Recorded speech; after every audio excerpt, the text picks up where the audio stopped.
Hey folks, Quick here, and welcome to another episode of our Unity base building game series. In the last episode, we put in some ability to select stuff over here. So if we load the screen and we click, say, in this tile, well, first of all, note that a little pop-up opened up for our current selection. If we check the dialog box, you can see the numbers going here as it's cycling through a different index of things. But how do we actually get text in the selection box that is relevant to our current selection? We still have the debug tooltip over here, which just tells you what you're mousing over, but this is the one that's going to talk about our current selection. So let's take a look at the code. The way that this code shows up is if we don't have anything selected at all, which happens if we hit escape, then it works. If we click, it shows up, and it does technically update the text. This is our function over here. This is our update function. It's running every single frame. It just checks to see if there's a current selection. If it doesn't, it just hides the group and returns. If there is a selection, it makes sure that the window is visible, and it sets the text. Well, right now we're just setting it to mySelection.toString to show that there is something of some kind. So this mySelection, what is it? MySelection is a custom little data class that we built that shows you what is currently selected because it points to a tile, there is stuff in that tile. We have a subselection based on this array, so we know which one of those things is selected. So if we wanted to find out, if we wanted to say, let's say we click on a tile and there's a character and we have the character selected. Well, we would like this dialog box to be filled with things like, I don't know, the character's name and maybe a little description of the character and their mood, maybe some stats, their hit points and equipment or something like that. You know, it's very easy to imagine different kinds of information we would like to fill this box with depending on what we have selected. If we click here, we want to know that we have steel plate selected and, you know, they're good for building walls. Or the ball over here, we want to know that it's a steel wall and it's got a certain amount of hit points. So how do we get that kind of text in there? So what we're going to do, actually, what we're going to end up doing today is actually going to simplify our object selection code a little bit. So it's in particular, this line over here, this section over here is going to get tuned a wee bit. But let me back up before we do that. So here's our code that shows the selection text. So we want to show text in our box that is contextual to whatever we have selected. So you might be like, well, okay, we know what's selected because our current selection is this, right? We have an object. This is the actual selection, which is mc.mySelection.stuffInTile, which is an array, and which one of these is it? It's mc.mySelection.subSelection. There we go. That is the actual selection, which is an object. So what we could do is we could change this to the actual selection.toString, which actually would give us something a little bit more interesting. It doesn't get us all the way there at all, but let's see what this does. So we're going to load up our little world again. So if I click here, character, inventory, tile. Excellent, because by default, the .toString command on most classes just tells you the name of the class. So, okay, we've got that, which is fine, but that's not telling us, like, our character's name. It's saying you have a character selected, but doesn't tell us a character's name or any more information about it. So what could be the next step? Well, what we could do in our actual character class, what we could do is override toString. That is actually something we could do because toString is just a virtual function. We could override it and have it say something else. So public override, toString specifically. So string toString. Oh, it auto completed that. We'll have it return Sally. Sally is the name of our character, so that's where we're going to have toString return. So now if we hit play, and we get a map again, load, we click over here, it says Sally, and then it says inventory and tile, and then back to Sally. Okay, so that's one way of doing it, but this isn't what we really want to do. And the reason I say this is because we might use toString for lots of different things. Usually use it for debug information and whatnot. And we don't know how we want this information to be displayed. There's lots of times when you might, you know, so like what if it's a Sally, current, mood, happy, and then /n, hit points, 100 out of 100. Okay, so /n, that's the new line character. So, I mean, we could return something like this. And then what if we decide, oh, you know what would be great is if we color-coded this. So Unity supports these sort of HTML-style colors. So we say something like, she's happy, so we'll have it green, because green is good. And then we'll close that over here. And all of a sudden, we're introducing a lot of, like, sort of visual and formatting information in our pure data class. So I'm going to say this is a terrible way to do things. Instead, I think what might be better is if we just had ways of getting this information. So something like, public string get name, or we could have the accessors or different things like that. Public string, maybe get description. So this returns something like Sally S. Smith. We're obviously hard coding in things just for cause. Get description. A human astronaut is, the description of this particular unit type, and then, public string get hit point string or something like that. Because maybe, there's ways to get hit points, just a number, current hit point, max hit points, but maybe we're going to want a helper function that returns, some standard way of writing what the hit points are. And then we could change this here to be percentage or whatever. We might not include that here. We might do different things. So we've got this kind of thing. It's like, okay, that's starting to feel pretty good. So now we'd like to use that to make the group. Like, for example, let's say we knew for sure that actual selection was a character. Well, we could cast it. We could do this. Like, listen, I know this is just we think it's just a generic object here, but I'm going to force you to treat this generic object as a character. And then we're going to be able to do things to it like make this string be something like c.getName plus, and then we'll put in the line break, plus c.getDescription plus another line break, plus c.getHitPointString. There we go, something like that. And that's going to be our text. And if we hit play on this, this is not our solution, but I think I've written things in a way that will cause it to sort of work. So if I click here and select the character, there we go, current selection. Sally S. Smith, a human astronaut, 100 of 100, awesome. But here's the thing, if I click again, or if I click another tile without a character, horrible things happen. Because it can't cast from one to the other.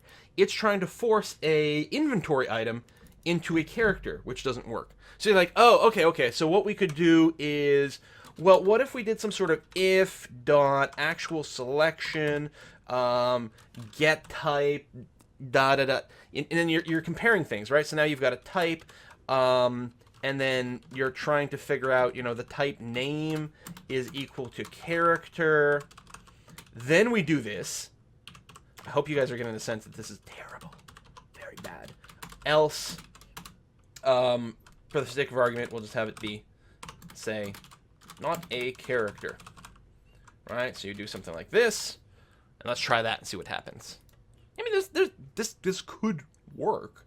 If we hit play, load, there you go. It says Sally, and over here, not a character, and then back to Sally. Not a character, back to Sally. Anytime you find yourself doing something like this in programming, you, like any sort of if-else, so if else, else, or a switch command or something like that, based on the type of an object, that should be a huge red flag that something's gone terribly, terribly, terribly wrong. And you've got to back up a step and think that what you really need to do is consider either a parent class or an interface for your classes. And here's what I mean.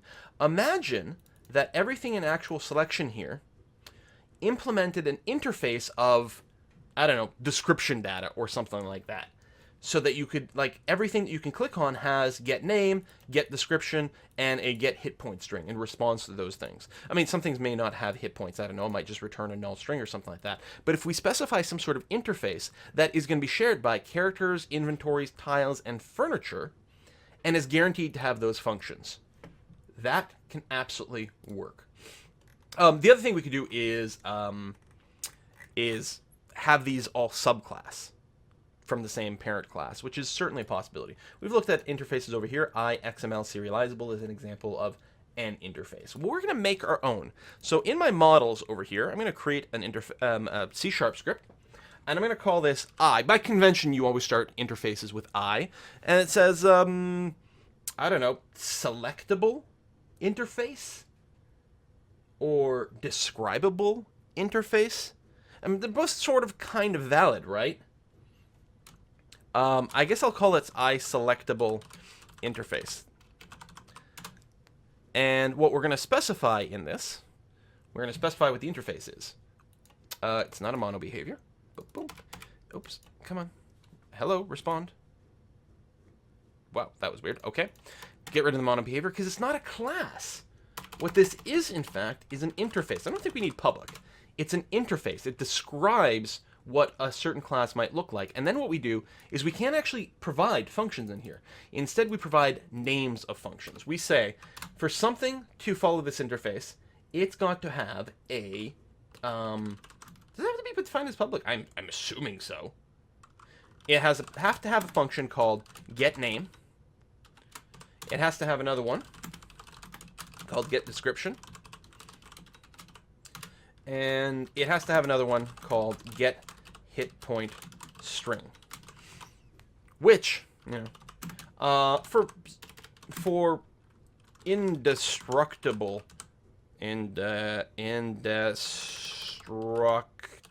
that's a hard word, things, if any,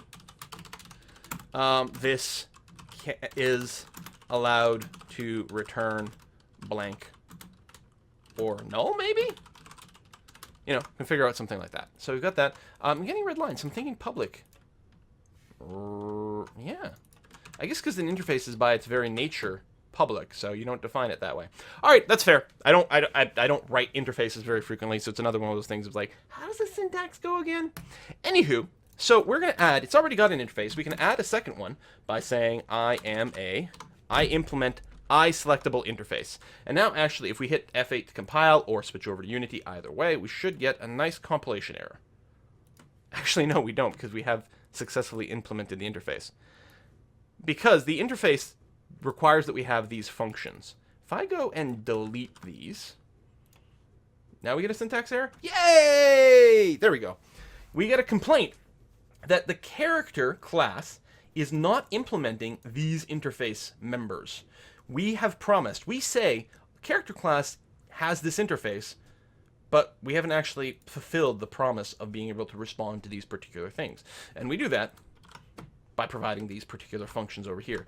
Mono Develop, and I mean Visual Studios as well if you use it, can also, if you right-click over here and go to Refactor, you can say Implement Interface.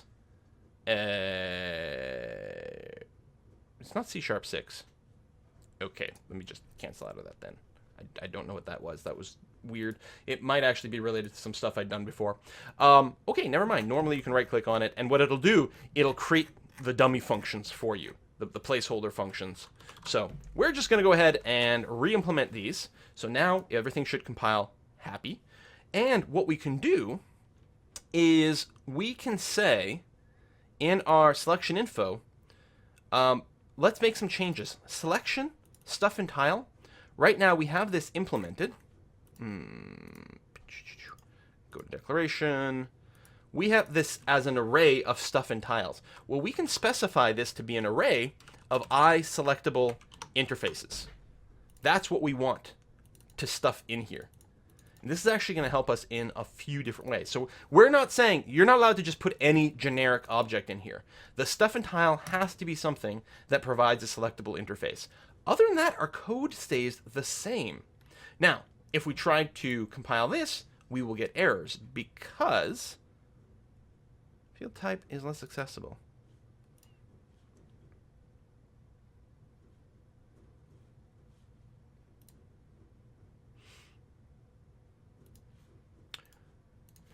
I don't have to specify public here or anything, do I? No, that doesn't make sense, does it?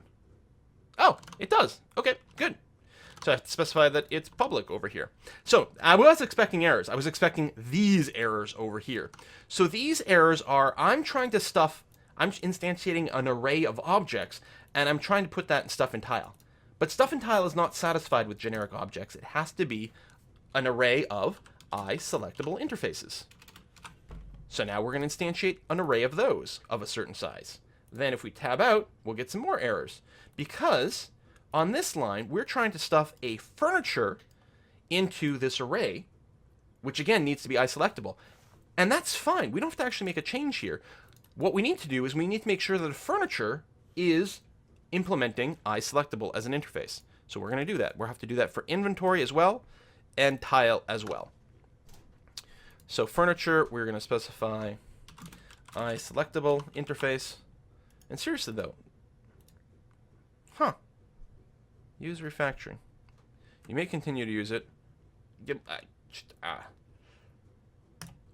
Okay, it's probably fine. I think it's because at some point I added in, there is, so normally Unity doesn't support C# version 6, but there's an optional way to introduce that concept because you might want to use some more advanced features.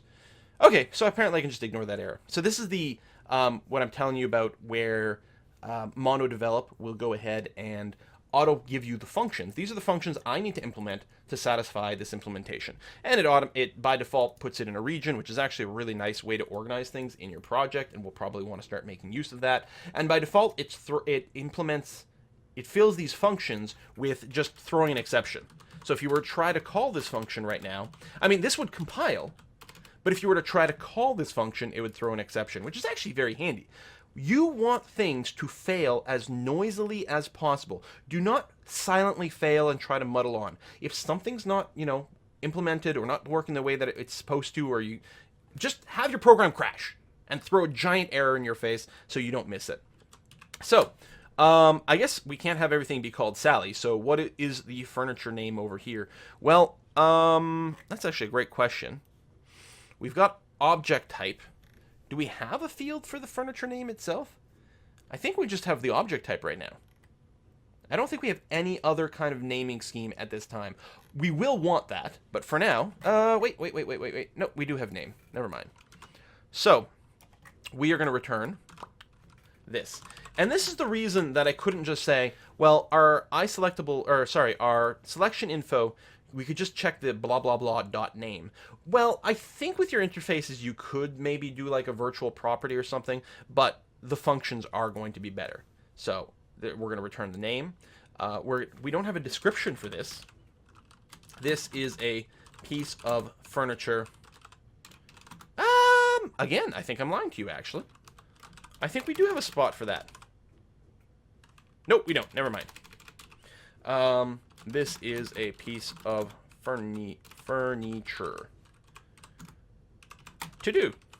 Add description property and matching XML field. So that we'll be able to add some cool description text for our furniture. Get hit point string. Well, right now our furniture doesn't actually have hit points. Actually, nothing in our game has hit points at this time.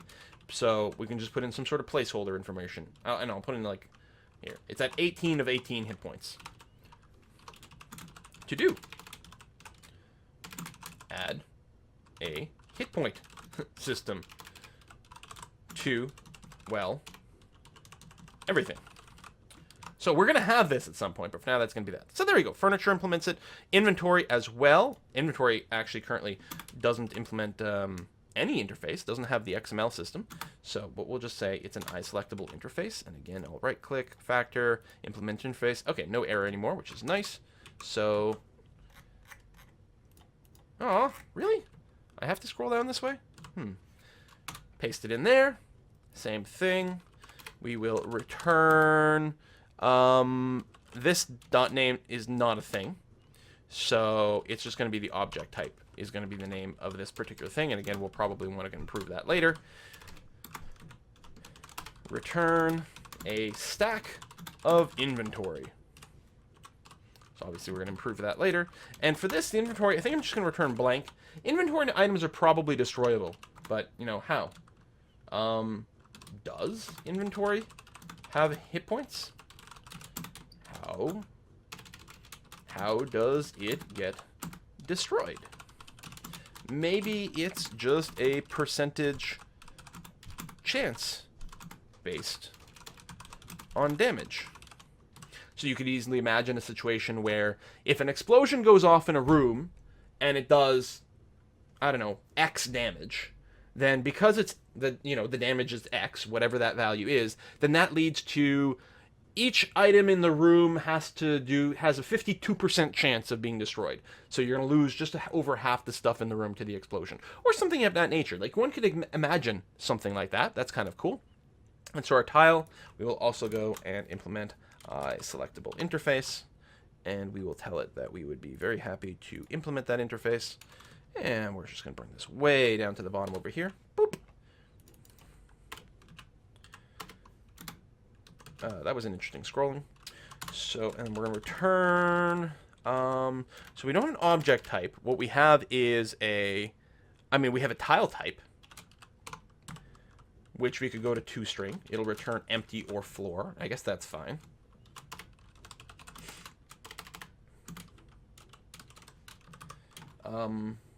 The tile. Again, we're going to have proper descriptions for this later on. And then another interesting question of, do tiles have hit points? Can flooring be damaged? Obviously, empty is indestructible. Oh my god. Structible. Alright, so I think we have implemented everything. So now if we hit play... Actually, let me just check here. Selection info text box. Yeah, sorry. I still have this old check code, which I don't want anymore. Instead, the actual selection is going to be an I selectable interface, actual selection. And we don't have to do any kind of weird casting. We can now say actual selection.get name, actual selection.get description, and actual selection.get hit point string over there, because that's how we want to format it in this window. Hit play, and we could decide on color coding and other things later on and different ways of doing that. And so now if I click here, Sally S. Smith, steel plate, floor. There we go. And I think that's a much, much cleaner system. And really, there's probably a few things that we can go back and re-implement certain mechanics using this interface system, which will probably lead to cleaner code in several different areas. And, that kind of refactoring is a continuous part of programming. Step one is always make it work. Step two is make it work better. Make it work cleaner, make it work faster, make it work more clearly so that it's easier to maintain, make it work with less bugs, etc., etc. But step one is always just make it work. Some people try very hard to get very perfect code the first time through, and then nothing ever gets finished. So, and I think this could use some optimization too. I mean, this is not particularly demanding, but having this update run every single frame, is this the sort of thing we need to do? Instead of running this as part of an update, maybe what we could do is have the mouse controller signal the selection info text field when there's a selection. On the other hand, even if the selection doesn't change, the information about the selected item might change from frame to frame. Hit points, certainly, but that's not the only thing. For example, what if our character's description over here says something like, she is currently depressed because her friend was ejected out of an airlock. What if there's contextual information about our character? So you have some sort of basic, race string, right, that describes this. This is a human astronaut. This is a space dog. This is a blorg. That sort of thing. And then the contextual information here, very kind of Dwarf Fortressy. Of course, then what comes up is, well, what if I selectable information? What if there's get description short, get description long, right? Long is like a paragraph of text, where short is just, a little bit of contextual information. Very, very handy. I like that idea going forward in the future. For consistency, I'm going to go ahead and copy this region code over here. This is another one of those things where it's like, I like the region code, but off the top of my head, it's like, what? How does it work again? What's the syntax? But there we go. Having done that, it'll update over here. And probably we want more regions to sort things out. The other thing we have to do at some point is, because every now and again I find myself scrolling through here and I'm like, where's the stuff I'm looking for? All of our properties should be maybe in one region. All of our private bookkeeping data should probably be in a region. That keeps it nicely sorted in a big chunk. And then, what if we have a region for constructors and a region for the XML? Like that's the XML implementation should probably be a region, and so on and so forth. Maybe all the update code should be a region in here. It's going to be a really good way to get this stuff organized, and I think will help us out a lot going forward. Anyway, that basically leads us to the end of the selection code. Box selecting is still something that we're going to want to do at some point, but it's inherently different. When you box select something, then what you're doing is you're selecting multiple things at the same time. So current selection will probably have to say something like, you have 25 things selected. Or maybe you have a breakdown of like 2 characters and 20 of this. Or maybe there's different rules. Like if you box select a region and there's a character and there are characters in it, one or more character in that region, maybe you only want to select the characters. That's something that RimWorld does, for example. But if there's no characters in the region, then instead it selects items. And then if there's none of those, then I think it might select furniture or might not select anything. I'm not sure. But there's that sort of like hierarchy of what the box selection does. And in any case, I would much rather wait until the next version of Unity when we have 9 slicing in for sprites, which will mean our little selection box will look a lot better. And multiple selections not really a high priority at this point. I think the next thing we might tackle might be a better save load system, like an actual dialog box with a list of files, and have the files get saved in the Windows application data folder, because that would be pretty spiffy, I think. Right now we only have one save spot. We could do multiple save spots while still using the user prefs, but I think it would be a lot better if we were saving and loading to an actual file, because again, that gives us the opportunity to, at that point people can take the save file, send it to a friend maybe. They could also open the save file and make changes. Yeah, that can enable some cheating, but there's no way to avoid that. If people have access to a save file, whether it's in binary format or text format or whatever, they can open it in some way. I suppose you could put it in a passworded zip, but the password's still going to be in your exe somewhere. And it's fine. In the end, if people want to cheat by altering their save file, so be it. The advantage of it is it also gives them the ability to maybe fix something in a save file, maybe mod things in an interesting way, create a scenario effectively by modifying a save file. It's perfectly fine. So we're going to probably in the next episode, unless I get inspired and decide to do something else, we'll probably change the save load system where instead of saving to the Unity player prefs settings, we are instead going to save to an actual file on the hard drive. Thanks for watching, folks. See you next time.